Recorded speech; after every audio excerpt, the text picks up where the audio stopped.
Napoleon controls almost the entire European continent. Having defeated Prussia and Austria, he tries hard to dominate Spain. In the west, the United Kingdom has always been his biggest opponent. The island is well defended by its powerful Royal Navy. The country sends an army to Portugal, which, with the help of local forces, chases away the French. They now threaten to take over Spain. To the east, Russia and France see a gradual weakening in their relationship, although they are officially allied. Russia has never backed Napoleon in his wars and now refuses to implement the continental blockade imposed by Napoleon on the UK. Having had enough, Napoleon plans to invade Russia. He gathers more than 650,000 soldiers from all over Europe and signs alliances with Prussia and Austria. Meanwhile, Russia signs a peace treaty with the Ottoman Empire and prepares its troops at the border.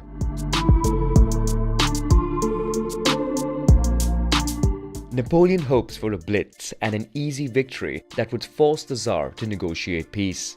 His army crosses the Niemen River towards the Russian armies. Its south wing is constituted of an Austrian contingent and its north wing by Prussia. But the Russian armies, largely outnumbered, avoid engaging in battle and retreat deep into the land. Napoleon then accelerates the pace and tries to catch up. His supply lines are stretched quickly, requiring excellent organization by many men. The Russians deploy the scorched earth tactic, burning down everything in their path while retreating. Many soldiers die of exhaustion along the way. Finally reaching the gates of Moscow, Napoleon and his 130,000 remaining soldiers go face to face with 120,000 Russians. The battle proves to be a bloody affair, which France wins with great difficulty.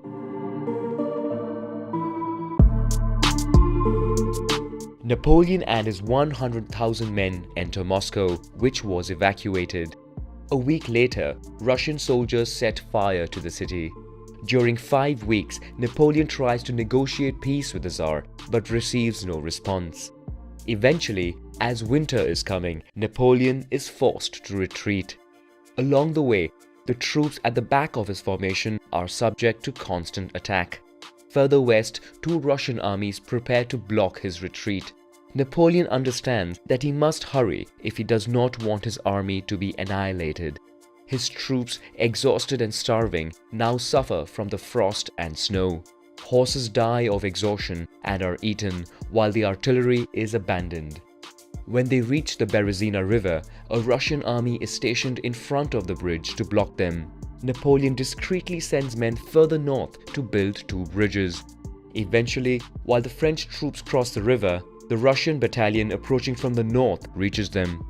Bridges are burned to prevent the Russians from following them, condemning the fate of the remaining 10,000 French soldiers who could not cross on time. Only a few tens of thousands of French soldiers managed to leave Russia, while Napoleon leaves alone for Paris.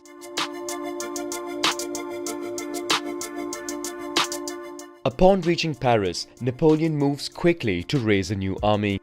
Meanwhile, the Tsar, despite being weakened by war, continues the offensive, knowing he has much to gain if he becomes the liberator of Europe. The Tsar moves diplomatically closer to Prussia, which considers the possibility of freeing the Confederation of the Rhine from Napoleon. This would render Prussia as the new influential power in the region. The King of Prussia discreetly prepares his armies.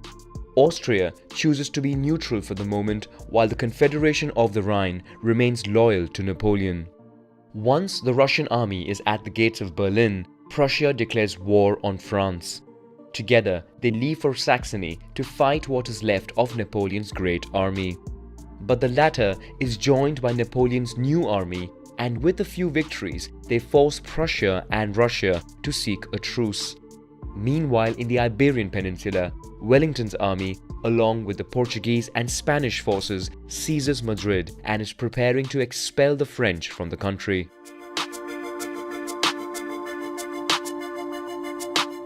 During the truce, while the armies are reinforced on both sides, the battle plays out on the diplomatic level. Sweden joins the coalition, while Austria offers mediation to Napoleon.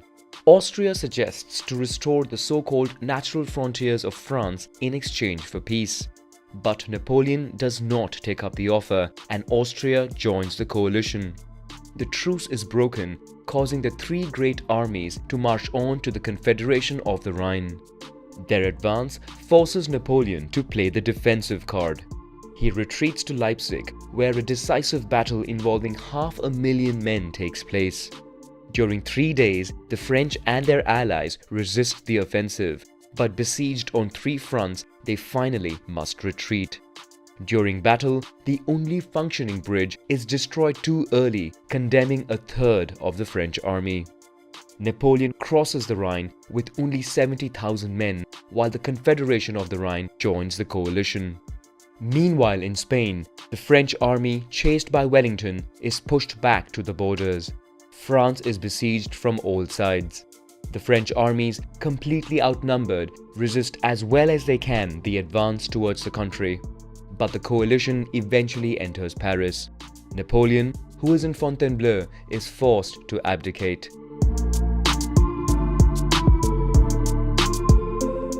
Napoleon loses all powers. He is then forced by the coalition to go into exile with a few hundred men on the island of Elba, over which he has sovereignty. In France, the monarchy is restored and King Louis XVIII accedes to the throne. In Vienna, the victors meet for several months in order to redraw the new borders of the continent and try to establish a long-term peace plan for Europe. Representatives from small states are not given a voice in the negotiation. Big powers lead the discussions and carve up territories. The Duchy of Warsaw mainly becomes Congress Poland in a personal union with the Tsar of Russia. Prussia extends westwards, while the Confederation of the Rhine becomes the German Confederation. Austria recovers many lost territories, while old kingdoms are recreated in Italy. The United Kingdom of the Netherlands and Sweden-Norway are created. Finally, Switzerland's neutrality is recognized by all. From his island, Napoleon follows closely developments on the continent, especially in France. He knows that the return of the monarchy is little appreciated by the people.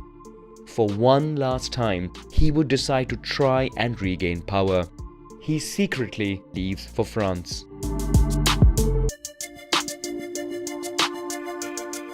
Napoleon lands near Cannes with a few hundred men. On his way to Paris, he receives a hero's welcome in cities, while French troops also join him.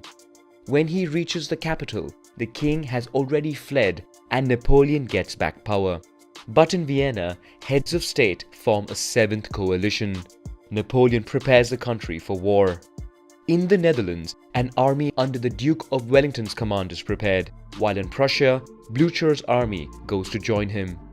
In the east, an Austrian army is waiting to be joined by the Russian army, which would arrive several months later. Napoleon decides to make the first move.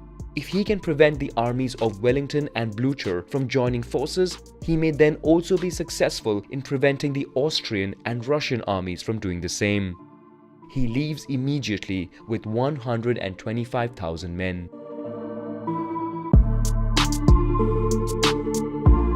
Upon arrival, the Prussian army finds itself stretched and disorganized, while the army of the Duke of Wellington, consisting of soldiers from Britain, the Netherlands and German states, is positioned near Brussels.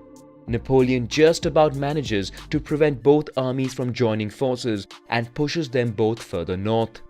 An army of 30,000 men chases the Prussian troops, while Napoleon advances towards Wellington, who has positioned himself on a ridge near Waterloo. The next day, the French army, which is reaching Wavre, sees most of the Prussian army leaving westwards and decides not to chase them, instead preferring to attack the garrisons left behind in the city. On the Western Front, Napoleon and Wellington engage in fierce battle. In the afternoon, as Napoleon seems to be winning, the first Prussians arrive from the east. Napoleon has no choice but to send some of his men on the Eastern Front, which leads to his defeat.